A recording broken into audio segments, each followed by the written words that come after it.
It's your favorite friend, Living. And we back at the Organic True Podcast. Let's go.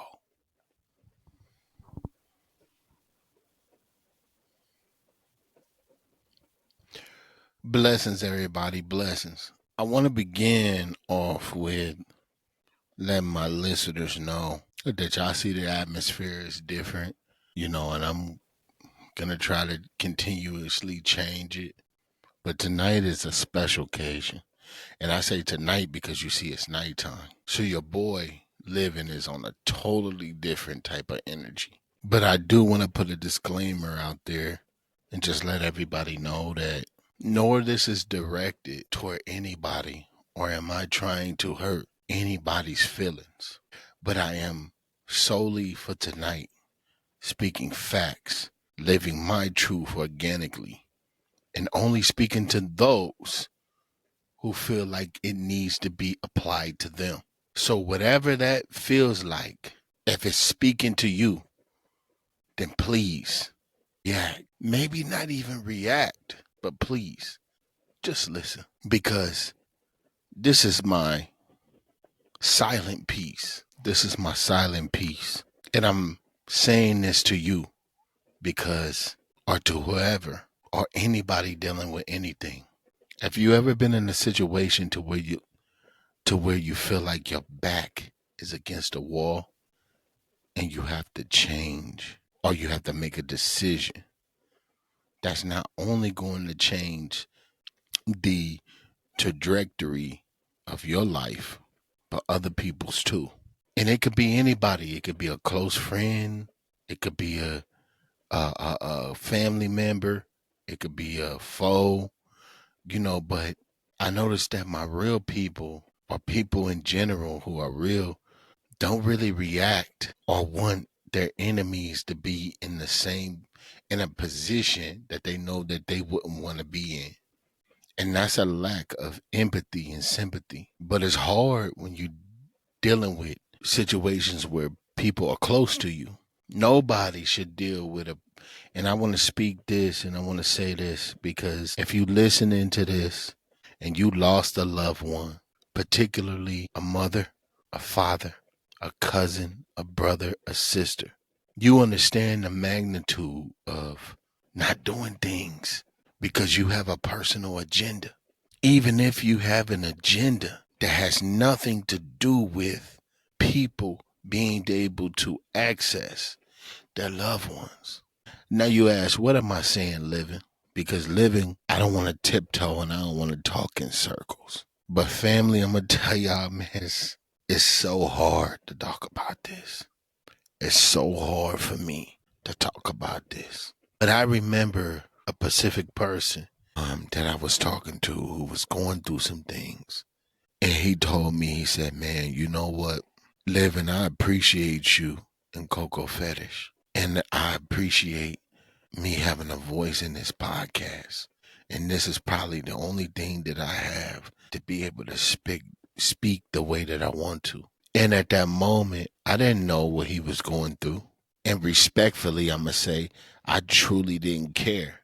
I didn't care what he was going through at that moment. Because one thing that I knew that he was going through something. And regardless what it was, what could I do to help or ease the pain? I'm not a messiah. Glory to God. I'm not a messiah.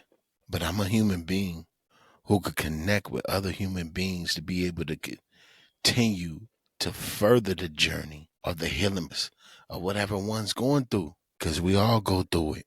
That's never going to change. But family, I'm going to talk to you guys and I'm going to say this. And whoever it may apply to, you have to understand and know whoever's going through something. See, because I'm a firm believer in when you're going through challenges in your life or dealing with certain type of obstacles, you ain't going through it alone. There's other people out there going through the same thing. They going through the same thing. How do you overcome? Nobody, and I'm not saying that this is you. I'm only speaking for myself. I'm not the type of person to be dealing comfortably with going through pain. going through sleepless nights, going through so many thoughts the way I'm trying to understand what the heck is going on. Because I'm a man of clarity. I need clarity. I need conversation. I need communication, which could be the same thing. No, you know what? Conversation and communication is totally two different things. Conversation is you just meeting somebody at a bus stop. And I don't even know why I'm giving this scenario because y'all people know, so I'm not even going to do it. And I do believe that's me semi deflecting from what really needs to be talked about. One thing in this world that I cherish is nobody gonna play with my respect, nor are they gonna play with my mother. I have not been, and I think I said this in a previous podcast, I have resentment for my parents because I was so disappointed. I was so upset. But the main person I was with was my mother. But let's pivot to my father. I was so disappointed and I had so much resentment to where it was like, why? Where was he at? Man, I just know I'd go much further. I would have went much further if he was there. If he was there to cheer me on when I was trying out sports, to cheer me on when I was doing theater, to cheer me on in anything that I was doing. But being older, I understand that life has a funny way of doing things. And sometimes you was created to go through this journey on your own to revisit each other later on. Who's to say that at that moment that he was there and he was present? And I'm speaking to all my fatherless children. God bless them. But who's to say if they was there present in your life, you would not have learned the things that you have learned or have been as successful as you are today. Now, does it create trauma? It does. I think the most difficult trauma, and I'm not denouncing it from the women, but the men is the worst trauma. Men have the worst trauma. Little boys growing up have the worst trauma when they become men. They have the worst because we have so many things that we see should have been different. But I don't want to pivot off of that. I'm going to come back and I'm going to circle. And we'll have that on another podcast. But I'm specifically talking about my relationship with my parents. And since then, as I got older, I started to learn that it's more of love and forgiving than to be upset about what they did do or they didn't do because they only did what they knew how to do. Their parents didn't teach them. So how do you or me or you, I'm coming back to you, expect them to be a certain type of way? It ain't gonna happen the way that you want it to. But I since have accepted that, and I pray that you sense and you accept it too as well. But in your own way, because everybody has a way of dealing with the things that they feel didn't work in their favor, especially when it comes to their parents. Because when you look at celebrities like a LeBron James in this case, and his mother was the only one, God knows what happened with the father. But I tell you this, I guarantee you, LeBron did not go back to find his father and do something great for him. I bet you he did, because as a man and a son, you always want to show, and it don't necessarily have to be like you putting it in his face, but you want to show him that even with you or without you, the universe and God had a plan for me, and I made it. So in LeBron's case, it's like, whatever you about to give me, as if I'm the father, whatever you about to give me, keep it. I just want a relationship with you.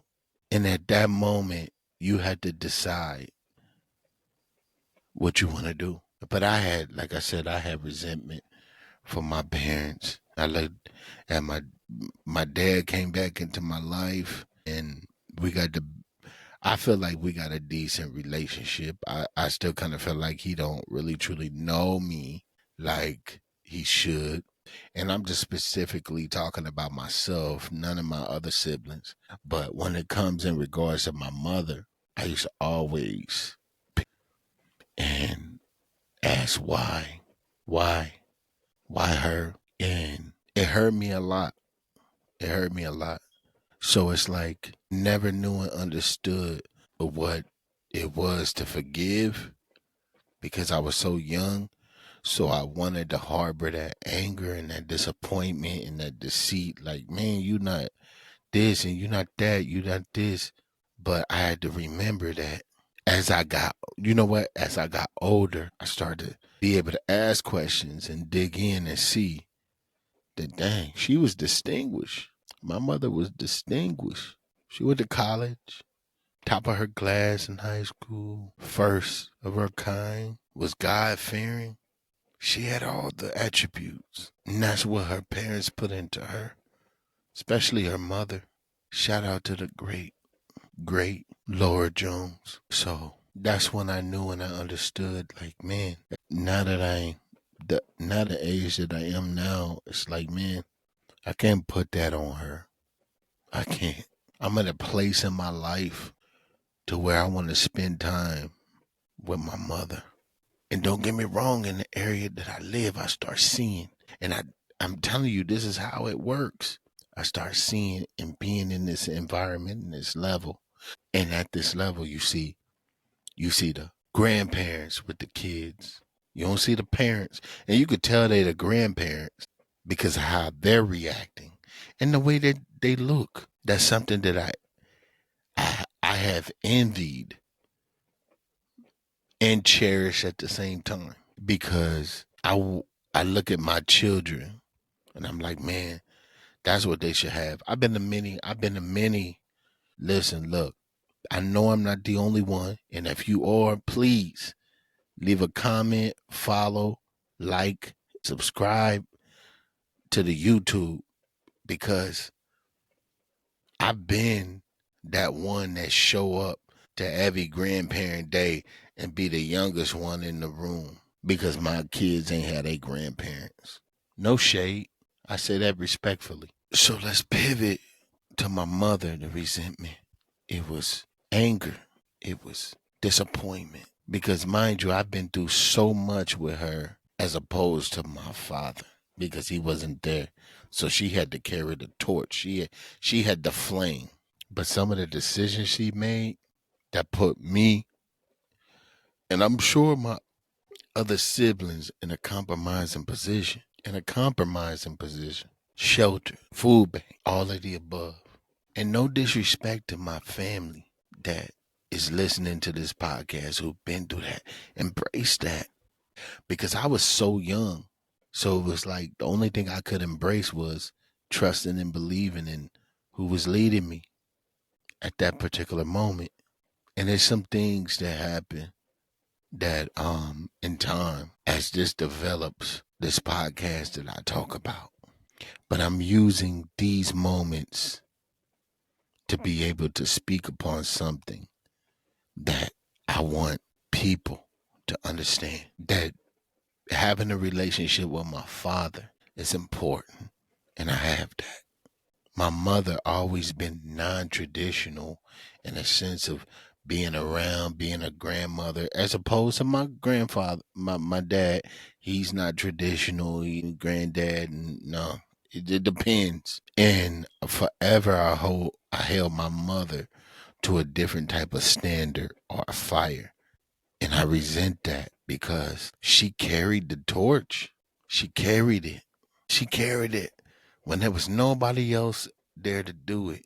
No matter how I felt, no matter what decision she made, and it put me in a certain type of situation, I I cannot be mad at that because she made the decisions to keep us safe. And I love that about her. So now I'm in a space, I'm in a living space to where, let me lean up.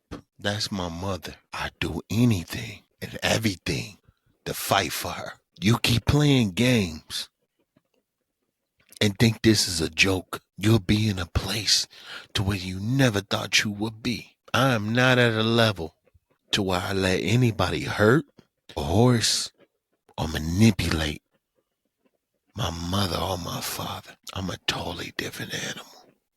And I try to bring peace. I try to bring clarity. And I try to bring understanding. But when you get older and you elevate, there ain't no room for physical activity. Only intellectual. Only. And we could play nice or we can nice play. You be the judge. And I want anybody listening to this podcast that's going through anything to use that as your strength. Because nobody will play with me. You could take it as you want or let it be as it may. But every day moving forth is my day. So keep playing because you have no clue what's coming your way. So I say clearly, allow your plan B to enforce plan A. And I say that to say this, without a voice, there's no truth. Without truth, there's no voice. Organic Truth Podcast. Let's go.